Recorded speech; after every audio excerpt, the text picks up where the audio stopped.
एक काली भाभी की 4 गोरी ननद। सुभद्रा का बेटा अनुज सुप्रिया नाम की एक काली लड़की से शादी कर अपने घर में लेके आता है, जिसे देखकर अनुज की माँ आपत्तिजनक बातें बोलती है। अनुज, मैंने तुम्हें इसी दिन के लिए पाल पोस कर बड़ा किया था ताकि तुम इस काली कलूटन को मेरी बहू बना के लाओ। तुम्हें मेरी इज्जत की बिल्कुल भी परवाह नहीं रही, पूरा रिश्तेदारी में नाक कटा के रख दिए। सुनो माँ, अब सुप्रिया मेरी पत्नी बन गई है और मैं इसे शादी करके लाया हूँ। आपको इसे उल्टा सीधा बोलने का कोई हक नहीं, और आपको ज्यादा परेशानी है तो मैं यहाँ से चला जाऊँगा। माँ जी, इनके बातों का बुरा मत मानिए, ये हमसे बहुत प्यार करते हैं और आपसे भी, इसीलिए ऐसा बोल रहे हैं। ओ कल्लो माई, तुझे बीच में बोलने के लिए किसने कहा? अनुज, तुम्हें अपनी बहनों की ख्याल नहीं आई? तुम्हारी 4 बहनें हैं, उनकी शादी हुई नहीं और तुमने अपनी शादी पहले कर ली। लोग क्या कहेंगे? लोग क्या कहेंगे उसकी चिंता आप मत कीजिए, क्योंकि मैं उन लोगों की शादी बहुत अच्छे घर में कर दूंगा। फिलहाल अभी तो हॉस्टल में है, उनकी पढ़ाई भी पूरी नहीं हुई। अब तुझसे नाराज होकर करूँ भी तो क्या, अपनाना तो पड़ेगा ही, क्योंकि तू इससे प्यार जो करता है। आजा बहू, अब शक्ल क्या दिखा रही है? अपनी सास की पैर नहीं छुएगी क्या? जरूर छूऊंगी माँ जी। फिर आंखों में आंसू लेके सुप्रिया अपनी सास के पैर छूती है और वो खुशी खुशी उसे अपना लेती है अपने बहू के रूप में। अगले दिन से सुप्रिया घर के सारे काम करने लगती है, एक आदर्श बहू के रूप में। सुप्रिया की सास उसे देखती है और वो बहुत प्रसन्न हो जाती है अपने बहू को पहले ही दिन ऐसे कामों में लगे हुए देखकर। देखो सुप्रिया, मैं तुम्हारा काम देख के बहुत खुश हूँ, लेकिन ये तो बता, मेरे गोरे से बेटे ने आखिर तुझ में ऐसे क्या देख लिया जो तुझसे शादी कर लिया? माँ जी, आपके बेटे बहुत अच्छे हैं। उन्होंने मेरी बाहर की रंगत ना देखकर मेरे अंदर मेरे दिल को पहचाना है कि मैं कैसी हूँ। ये सब आपके ही संस्कारों की देन है। चल चल, ठीक है, अब मेरे लिए कुछ चटपटा सा नाश्ता बना दे। सुबह तेरे हाथ का मीठा हलवा जो खाया था, इसीलिए मन मीठा मीठा हो रहा है। बस 15 मिनट माँ जी, मैं आपके लिए मोमोज बना के लाती हूँ। फिर सुप्रिया अपनी सास को मोमोज बना के खिलाती है और वो बहुत खुश होती है। दिन गुजरता है और चारों गोरी बहनें हाथ में सूटकेस और गिफ्ट लेके खुशी से कहती हैं, मुझसे तो अब सब्र ही नहीं हो रहा भाभी से मिलने के लिए। साक्षी, जरा तू बेल बजा, मेरे हाथ में गिफ्ट है। गिफ्ट तो मेरे हाथ में भी है। इनफैक्ट हम चारों लोग अपनी प्यारी सी भाभी के लिए गिफ्ट लेके आए। चलो बेल बजाते हैं। 1 मिनट, मैं सामान नीचे रखती हूँ, सबको सरप्राइज देंगे हम लोग। अब साक्षी अपने सामान को नीचे रख देती है और डोरबेल बजाने लगती है।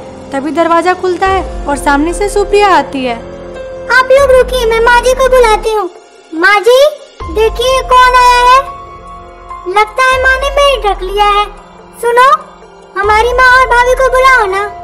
आवाज सुनते ही सुभद्रा बाहर आ जाती है और अपनी चारों बेटियों को देखकर बहुत खुश हो जाती है। अरे बेटा, तुम लोग अचानक से कैसे आ गए? मैं तुम लोग को देख के बहुत खुश हूँ। अपनी भाभी से मिलो, ये है तुम्हारी भाभी सुप्रिया। इतना सुनकर चारों गोरी ननद के हाथों से गिफ्ट छूट जाता है। क्या माँ, ये तुम कैसे बोल रही हो? एक काली सी दिखने वाली हमारी भाभी कैसे हो सकती है? हमारे भैया इससे शादी कैसे कर सकते हैं? छी माँ, लगता है इन्हें किसी ने कुछ देर के लिए तावे पे रख दिया है, इसीलिए दिल के काली हो गई है। हम तो इतना सारा गिफ्ट लेके मिलने आए थे, लेकिन हमको नहीं पता था एक काली कलूटी बैगन जैसी लड़की से भैया ने लव मैरिज की। जुबान संभाल के बात करो, ये तुम लोग की भाभी है, ठीक है? अरे काहे की भाभी, काम गोरे चिट्टे और एक काली कलूटी बैगन जैसी। हमारी भाभी ये हो ही नहीं सकती। हम हॉस्टल से इतनी दूर आए इससे मिलने के लिए, पर हमें पता होता तो हम आए ही नहीं रहते। हम क्यों इससे मिलने आ गए? तौबा तौबा, इसने तो हमारा मूड ही खराब कर दिया। चलो अपने रूम में। इतना कहने के बाद वो चारों वहाँ से चले जाते हैं और 4 ननद की इकलौती भाभी की आंखों में आंसू आ जाता है। अब सुभद्रा उसे समझाती है, बहू तू फिक्र मत कर, थोड़े ही दिन में तुम सब घुल मिल जाओगे, फिर कोई भी झगड़ा नहीं होगा। तू रो मत बहू। ठीक है माँ जी। अगले दिन सुप्रिया अपने कमरे से जा रही होती है। उसकी चारों ननद उसे देखकर सोचती है क्यों ना हम कुछ करें। वो उसको पैर लगा देती है और वो सुप्रिया नीचे गिर जाती है। देखो देखो, क्या हुआ भाभी, ज्यादा जोर से लग गई क्या? अब नाटक बनाने की जरूरत नहीं है, जाइए और हमारे लिए पास्ता और ऑरेंज का जूस लेके आइए। वह उन लोगों को नाश्ता दे देती है और देखती है कि वो लोग मेकअप कर रहे होते हैं, तो वह पूछ लेती है, दीदी आप लोग ये क्या लगा रहे हैं? हमें भी लगाना सिखा देंगे ये क्रीम, मैं भी थोड़ी अच्छी दिखने लगूंगी। तेरी औकात भी है इतनी महंगी क्रीम लगाने की? आई बड़ी मेकअप लगाने वाली, भाग यहाँ से, चल फुट। जब भगवान ने मुझे काला बनाया तो मैं क्या कर सकती हूँ?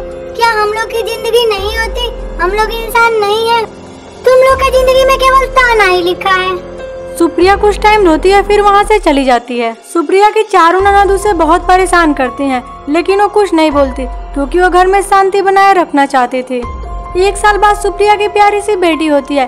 सुप्रिया बहुत खुश थी और अपनी बेटी के साथ बैठी हुई थी। तभी उसकी ननद बोलती है, वाह यार, घर में किटी पार्टी में कितना मजा आ रहा है। रुको भाभी से बोलती हूँ कुछ खाने के लिए लेके आए। भाभी, अरे ओ भाभी, मर गई क्या? कितनी देर में खाना लाएगी? अब हम लोग यहाँ पे भूखे मर जाए क्या? लाती हूँ दीदी, मुन्नी जग गई है, आप उसे थोड़ी देर के लिए संभाल लीजिए, फिर तब तक मैं खाना बना दे रही। ओह, अब इस काली कलूटी बच्ची को तो हमें ही संभालना पड़ेगा। ओह, इसने मेरे कपड़े तो गीले कर दिए। अभी जाके इसको रूम में पटक के आती हूँ। ऐसे ही मेरे कपड़े गीले कर दिए, मेरी किट्टी पार्टी बर्बाद कर देगी। दीदी, मेरी बच्ची कहाँ है? मैंने तो आपको ही दे के गई थी कि उसको ख्याल रखिएगा। बताइए वो कहाँ है? आपने उसको कहाँ रख दिया? सुप्रिया बच्चे की रोने की आवाज़ सुनती है और उसकी सास और उसका पति भी वहाँ पे दौड़ के जाते हैं। बच्ची को बहुत तेज बुखार था, वो बुखार से तप रही थी। वो लोग उसको डॉक्टर के पास लेके जाते हैं। डॉक्टर बताता है कि इसे निमोनिया हो गया है। अब वो बहुत रोती है। आप लोगों की लापरवाही से मेरी बच्ची को निमोनिया हो गया। आप लोगों ने जो बोला था मैंने किया, पर क्यों आप लोगों ने उसको गीला छोड़ दिया? अगर आप लोग की दुश्मनी मुझसे थी तो मुझसे निकाल लेते। इस बच्चे की क्या गलती थी? अगर गोरे लोग इतने निर्दयी होते हैं तो अच्छा है, भगवान ने मुझे साला ही बनाया। मैं दूसरों का दर्द तो समझ सकती हूँ। प्लीज भाभी, हम चारों को माफ कर दीजिए, हम लोगों से बहुत बड़ी गलती हो गई। सुप्रिया उनकी गलतियों को माफ कर देती और खुशी खुशी अपना जीवन बिताने लगते।